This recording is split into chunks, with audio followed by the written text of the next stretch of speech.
হেলাল ভাই, টানা ৪১ বছর বিএনপির চেয়ারপারসনের দায়িত্ব পালন করেছেন খালেদা জিয়া, লম্বা একটি সময়।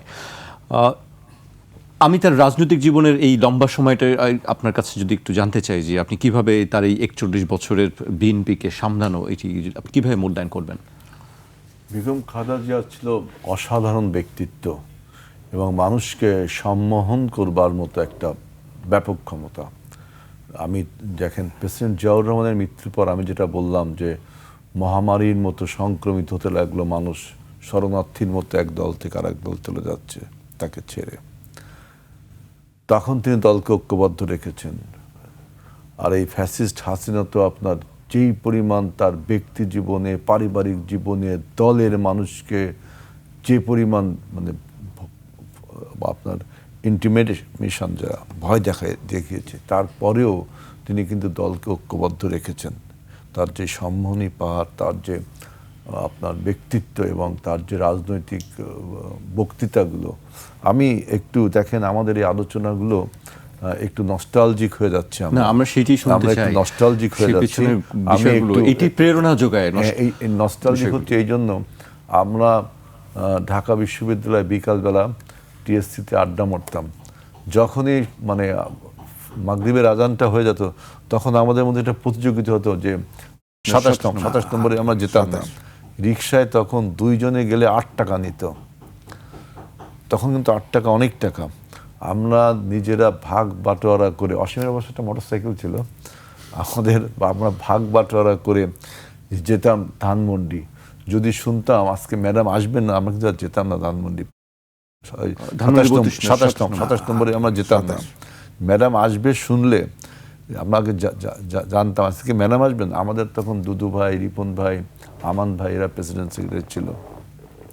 ওনারাও টিএসসি আড্ডা মারতেন, আমরা খোঁজ নিতাম। আমরা অনেক সিনিয়র তো, যে ম্যাডাম আসবেন কিনা, তাহলে আমাদের একটা অনুপ্রেরণা জোগাতো যে আজকে যাবোই, যে ম্যাডামকে সালাম দেবো। অনেক সময় আমরা সালাম দিতে পারতাম না, ম্যাডাম হয়তো আগেই রুমে ঢুকে গেছে। হাকিম ভাই রুম ততক্ষণ বন্ধ করে দিয়েছে, বিএনপি নেতৃবৃন্দ কথা বলছে। ম্যাডাম যাওয়ার সময় আবার ওই ২৭ নম্বরে ওই পাশে একটা রুটির দোকান ছিল, একটা বেকারি ছিল, ওইখান থেকে ম্যাডাম রুটি কিনতেন। আমরা ওইখানে যাদের হায় থাকতাম। ম্যাডাম বলতো যে ছাত্র দলের ছেলেরা কি তোমরা বাড়ি যাবা না, তোমাদের সাথে কথাবার্তা শেষ।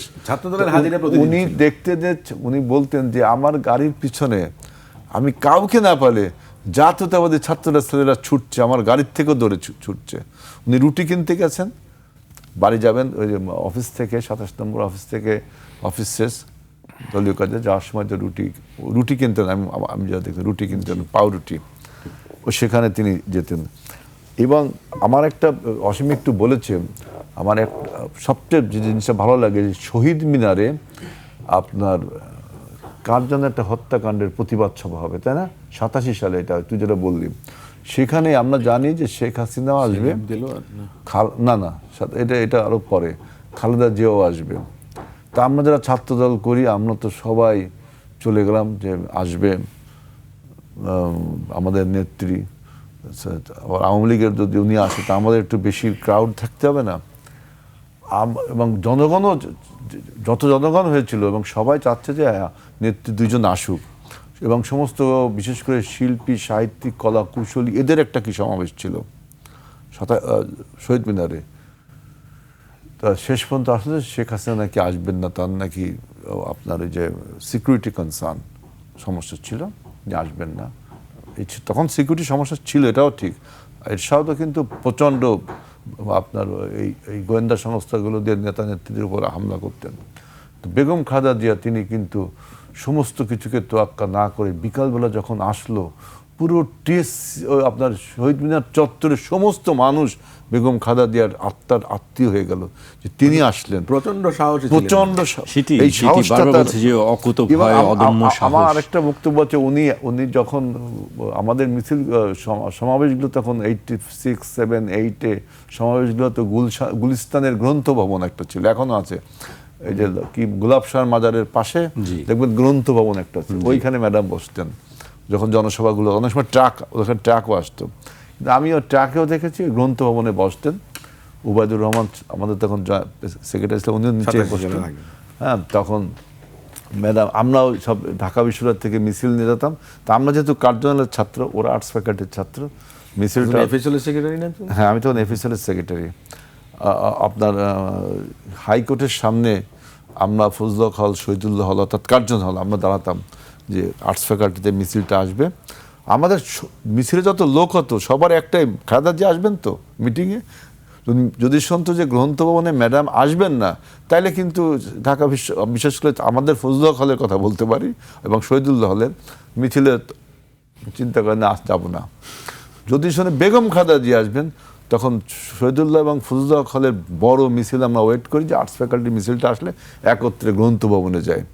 গ্রন্থ ভবনে যায় ম্যাডাম বক্তব্য না দেওয়া পর্যন্ত ঢাকা বিশ্ববিদ্যালয়ের ছাত্রদল আমরা ওই নিচে ফুটপাতে রাস্তায় বসে থাকলাম। ওই গ্রন্থ ভবন তো উপরে ছিল, বারান্দার মতো একটু সিঁড়ি ওইখান থেকে।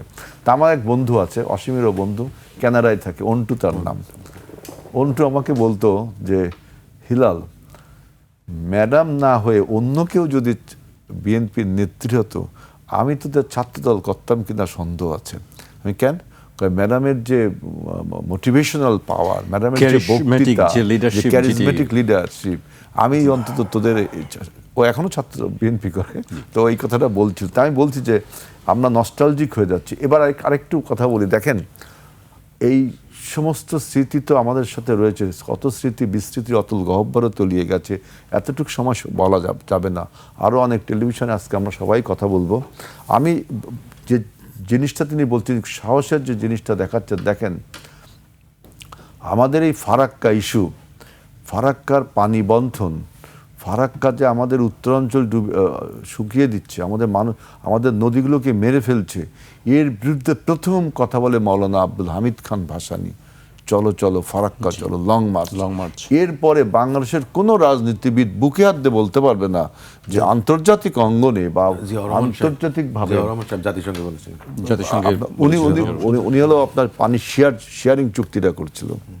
পানি যে ৭৭ সালে আপনার ফারাক্কার পানি যে কন্ট্রাক্টটা আপনার গ্যারান্টি ক্লজ সেটা করেছিলেন, হিসাবে উনি বন্টনটা করেছিলেন এবং আপনার গ্যারান্টি ক্লজ ছিল ওদের যে শুকনো মৌসুমেও আমাদের ওই পানিটা দিতে হবে, এরকম উনি একটা ওই যুগান্তকারী চুক্তি করেছেন।